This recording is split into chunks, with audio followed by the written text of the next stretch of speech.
स्वामी जी। दिल का हुजरा साफ कर बाग दो, इस हृदय को शुद्ध करो भाई। बानी संत तुलसी साहब जी की। तुलसी साहब इसलिए हमें समझाते हैं, दिल का हुजरा साफ कर जाना के आने के लिए, कि जिस हृदय में परमात्मा को बिठाना चाहते हो वह तो दुनिया की मलिनताओं से भरा हुआ है। इस हृदय को शुद्ध करो, निर्मल करो। और हृदय शुद्ध व निर्मल तब हो सकेगा जब इसके अंदर से संसार का मोह और प्यार निकल जाएगा तथा परमात्मा का सच्चा प्रेम और इश्क बस जाएगा। तभी हमारी आत्मा वापस जाकर परमात्मा से मिल सकेगी। चश्मे दिल से देख जहां जो जो तमाशे हो रहे, दिल सिंता क्या क्या है तेरे दिल सताने के लिए। समझाते हैं कि अच्छी तरह सोच विचार कर देख लो कि जहाँ जितने भी दुनिया के भोग विलास, सैर, रंग और तमाशे हैं, ये हमारे मन को कोई सुख देने के लिए नहीं बल्कि उसे और अधिक दुखी करने के लिए हैं। हमारा मन दुनिया के रूप, रंग और पदार्थों में सुख और शांति ढूंढने की कोशिश करता है, परंतु हम इन पदार्थों में सुख और शांति ढूंढने की जितनी कोशिश करते हैं उतने ही दिन रात और दुखी होते चले जाते हैं, उतना ही हमारा मन इनमें फंसकर खिन्न और निराश होता जाता है। तुलसी साहब समझाते हैं कि इनमें ना कभी किसी को सुख मिला है, ना कभी मिल सकता है। जब विवाह होता है तो मन में कितनी उमंग होती है, परंतु उसी पत्नी से अनबन हो जाए तो घर नरक बन जाता है। संतान होती है, कितनी खुशी मनाते हैं, मित्रों संबंधियों को इकट्ठा करते हैं, दावतें देते हैं, परंतु अगर ये अयोग्य निकल जाती है, कहने में नहीं रहती, जहाँ मालिक की मौज वह उसे वापस बुला लेता है, तो वही संतान हमारे लिए दुख का कारण बन जाती है। इसी प्रकार खाने पीने और भोग विलासों के पदार्थों की ओर हमारा ख्याल जाता है, लेकिन जब उनका हिसाब देना पड़ता है और देह पर बीमारियां आती हैं तब पता चलता है कि वे सुख के साधन हैं जो दुख के। इसी तरह हम सोचते हैं कि वे लोग बड़े सुख और शांतिपूर्ण अवस्था में होंगे जिनके हाथों में हुकूमत की बागडोर है, जिनको हम दिन रात सिर आंखों पर लिए जुलूस निकालते हैं। लेकिन यदि इतिहास पढ़कर देखें तो पता चलता है कि रातों रात हुकूमत के लिए तख्ते उल्ट जाते हैं, और जिनका दुनिया जुलूस निकालती है उन्हें जेल खानों में डाल दिया जाता है, फांसी के तख्तों पर लटका दिया जाता है, गोलियों का शिकार बना दिया जाता है। जिस मान बढ़ाई को हम सुख का कारण समझे बैठे थे, वही मान बढ़ाई हमारे लिए दुख का कारण बन जाती है। फिर विचार आता है कि शायद धन दौलत से सुख और शांति मिलती होगी, परंतु अच्छी तरह विचार करके देखें, उसे कमाने के लिए हमें कितने कष्ट उठाने पड़ते हैं, कितने कीमती उसूलों को कुर्बान करना पड़ता है, और किस प्रकार समस्या का नाश करना पड़ता है, और फिर उसके संभालने में कौन सा सुख मिलता है। आयकर या बिक्री कर की चिंता लगी रहती है, चोरों डाकुओं का डर लगा रहता है, जहाँ किसी के मुकर जाने की फिक्र है कि कहीं वे रुपया लेकर रख ना लें, और जब वह दौलत जाती है अच्छी तरह मुसीबतों में फंसा कर जाती है, या तो मुकदमों के खर्च में निकल जाती है या डॉक्टरों की फीसों में।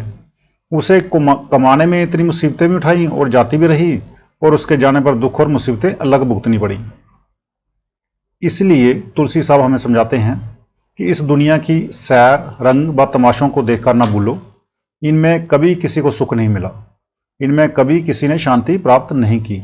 अगर कहीं सुख है, शांति है, तो वह सिर्फ परमात्मा की भक्ति में है, उसके प्यार में है। कई बार उदाहरण दिया है कि एक बच्चा अपने पिता की उंगली पकड़कर प्रदर्शनी में जाता है, उसे प्रदर्शनी की हर एक वस्तु अच्छी और सुंदर मालूम देती है। कहीं खिलौनों की दुकानें हैं तो कहीं मिठाइयों की, और कहीं बिजलियां, झालरें आदि सजी हुई हैं। बच्चा समझता है कि उसे खुशी प्रदर्शनी की इन चीज़ों से मिल रही है, परंतु अगर गलती से वह पिता की उंगली छोड़ देता है तो सारी प्रदर्शनी का सामान वहाँ होते हुए भी वह रोना और चिल्लाना शुरू कर देता है। तब उसे पता चलता है कि ये खुशी उसे तब तक ही मिल रही थी जब तक उसने अपने पिता की उंगली पकड़ी हुई थी। हमारा पिता कौन है? वह परमात्मा है, अकाल पुरुष है, वाहे गुरु है। जब तक हमारा ख्याल, हमारी लिप उसकी भक्ति और प्यार में है, हमें मित्रों, संबंधियों तथा संसार के पदार्थों में 4 दिन सुख और शांति के मिलते हैं, परंतु जब हम परमात्मा को बिसार देते हैं, उसे भूल जाते हैं, तो ये सब भी हमारे लिए जम के समान हो जाते हैं और इनमें भी हमें दुख और मुसीबतें मिलनी लगती हैं। इसीलिए तुलसी साहब हमें चेतावनी देते हैं कि संसार और इसके पदार्थों में आज तक ना किसी को सुख शांति मिली है और ना मिल सकती है। सच्चा सुख और सच्ची शांति केवल परमात्मा की भक्ति और प्यार में है। गुरु नानक साहब फरमाते हैं, शब्द सूरती सुख उपजे, परब रातु सुख सारू, कि जब हम सूरत शब्द का अभ्यास करेंगे तो मालिक की भक्ति और प्रेम में रग जाएंगे, लीन हो जाएंगे, तब कहीं जाकर हमें सुख की सांस आएगी। जब तक हम शुद्ध शब्द के अभ्यास के द्वारा परमात्मा के प्रेम में रंग नहीं जाते, तब तक दुनिया की शक्लों और पदार्थों में सुख और शांति प्राप्त करने का सवाल ही पैदा नहीं होता। गुरु नानक साहब फरमाते हैं, ना सुख बिच ग्रस्त दे, ना सुख छड़ गया, सुख है बिच संसार दे, संता शरण पिया। ना किसी को कभी बाल बच्चों से सुख मिला है और ना इनसे घबराकर जंगलों पहाड़ों में जाकर सुख मिला है। सुख तो गुरुमुखों की शरण में जाकर नाम की कमाई करने में है, शब्द का अभ्यास करने में है। सो जब तक हम शरीर में बैठकर शब्द या नाम की खोज नहीं करते, तब तक हम सुख और शांति कैसे प्राप्त कर सकते हैं। आंखों से नीचे नीचे केवल इंद्रियों के भोग हैं, विषय विकार हैं, शराब कबाब आदि के स्वाद हैं। जब तक हमारा मन आंखों से उतरकर इंद्रियों के भोगों में फंसा हुआ है, ये कभी भी सुख शांति प्राप्त नहीं कर सकता। जब सुमिरन और ध्यान के द्वारा ये इंद्रियों के भोगों की ओर से हटकर तथा एकाग्र होकर अंतर में शब्द के स्वाद में लीन हो जाता है, नाम का रस लेने लग जाता है, तब ये सुख और शांति प्राप्त कर सकता है। एक दिल लाखों तमन्ना, उस पे और ज़्यादा हवस, फिर ठिकाना है कहाँ उसके ठिकाने के लिए। आप समझाते हैं कि दिल तो एक है और तमन्नाएं, इच्छाएं और तृष्णाएं लाखों हैं, वे पूरी होती नहीं, परंतु मन दिन रात और अधिक इच्छाएं और तृष्णाएं उत्पन्न किए जा रहा है। जो भी बात मन की इच्छा के अनुसार नहीं होती, वही उसके लिए दुख का कारण बन जाती है। तुलसी साहब फरमाते हैं, जो मन इस प्रकार इच्छाओं और तृष्णाओं में उलझकर भटकता फिरता है, वह हमारे अंतर में स्थिर होकर मालिक की भक्ति किस प्रकार कर सकता है, उसका ख्याल परमात्मा की ओर कैसे जा सकता है। हम जो जो तृष्णाएं और इच्छाएं करते हैं, उन्हें पूरा करने के लिए हमें बार बार जन्म लेना पड़ता है। गुरु नानक साहब का कथन है, देंदा दे लेदे थक पाही। परमात्मा देते देते नहीं थकता, हम दुनिया के जीव लेते लेते थक जाते हैं। जो कुछ भी हम दिन रात परमात्मा से प्रार्थना करके मांग रहे हैं, जो तृष्णाएं और इच्छाएं उसके आगे रख रहे हैं, उन्हें वह जरूर पूरा करेगा। उन्हें पूरा करने के लिए वह हमें फिर से जन्म देगा और उस जगह जन्म दे देगा जहां जाकर हम उन इच्छाओं और तृष्णाओं को पूरा कर सकते हैं। परंतु अगर हम परमात्मा से केवल परमात्मा को ही मांगेंगे, अगर हमारे अंदर सिर्फ मालिक से मिलने की ही इच्छा और कामना होगी, तो वह मालिक भी हम पर दया और बख्शिश करके हमें अपने साथ मिला लेगा। परंतु हमारा क्या हाल है, आशा पर्वत जिन्या मोह तनावा हेठ। हमारी आशाएं और तृष्णाएं तो हिमालय पर्वत से भी बड़ी हैं, परंतु हम भूले बैठे हैं कि मौत हमारे पैरों के नीचे खड़ी है। हमें परमात्मा ने कर्मों का हिसाब चुकाने के लिए थोड़े दिनों की ये जिंदगी बख्शी है, और हम हैं कि सारी दुनिया की इच्छाओं और तृष्णाओं का बोझ सिर पर उठाए हुए हैं।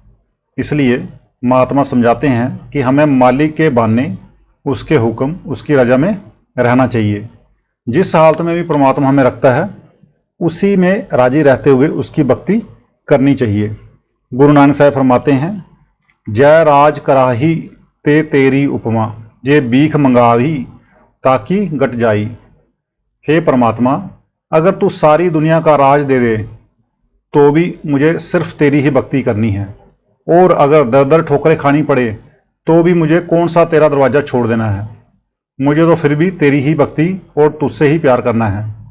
तुलसी साहब समझाते हैं, जब तक हम इच्छाओं और तृष्णाओं को छोड़कर भक्ति नहीं करते, तब तक हम अपने इश्क और प्रेम में सफल नहीं हो सकते। ये इच्छाएं और तृष्णाएं कौन पैदा करता है? हमारा मन। हम इन्हें पूरा किससे करवाना चाहते हैं? परमात्मा से। हम मन को समझाते नहीं कि तू उस परमात्मा की इच्छा में रहने की कोशिश कर, परमात्मा को समझाने लगे हैं कि तू हमारे मन के अनुसार चलने की कोशिश कर। भक्ति परमात्मा की ही हम कर रहे हैं या मन की? गुरु साहिबान ने अपने जीवन में खुद मिसाल बनकर दिखाया है कि किस प्रकार मालिक के बाने में उसकी मौज में रहना है। गुरु अर्जुन साहब ने फरमाया है, तेरे बाना मीठा लागे, कि हे परमात्मा, जिस हालात में भी तू मुझे रखता है, मुझे वही अच्छी लगती है और वही मीठा लगता है। पांचवी पातशाही गुरु अर्जुन देव जी के जीवन का आपको पता ही है। जिस समय उन्हें तपते हुए तवों पर बैठाया गया तो मियाँ मीर ने, जो उनका मित्र था, हाथ जोड़कर अर्ज की कि गुरुदेव, मुझसे आपका ये कष्ट नहीं देखा जाता। अगर आप मुझे इजाज़त दें तो मैं लाहौर की ईंट से ईंट बजा दूं। परंतु गुरु साहब फरमाते हैं कि मियाँ मीर, ये तो शायद मैं भी कर सकता हूँ, परंतु मुझे उस परमात्मा का बाना मीठा लगता है, उसका हुक्म अच्छा लगता है। संत महात्मा हमारे लिए स्वयं जिंदगी की मिसाल बनकर दिखा गए हैं कि किस प्रकार उस मालिक के हुक्म में रहते हुए परमात्मा की भक्ति करनी चाहिए। सो तुलसीदास साहब फरमाते हैं कि अगर हमारे मन की ये हालत है कि दिन रात दुनिया की कामनाओं और वासनाओं में भटकता फिरता है, तो अंतर में स्थिर होकर परमात्मा की खोज कौन करेगा? परमात्मा की भक्ति, परमात्मा के साथ प्यार कौन करेगा? तो आज का सत्संग इतना ही। राधा स्वामी जी।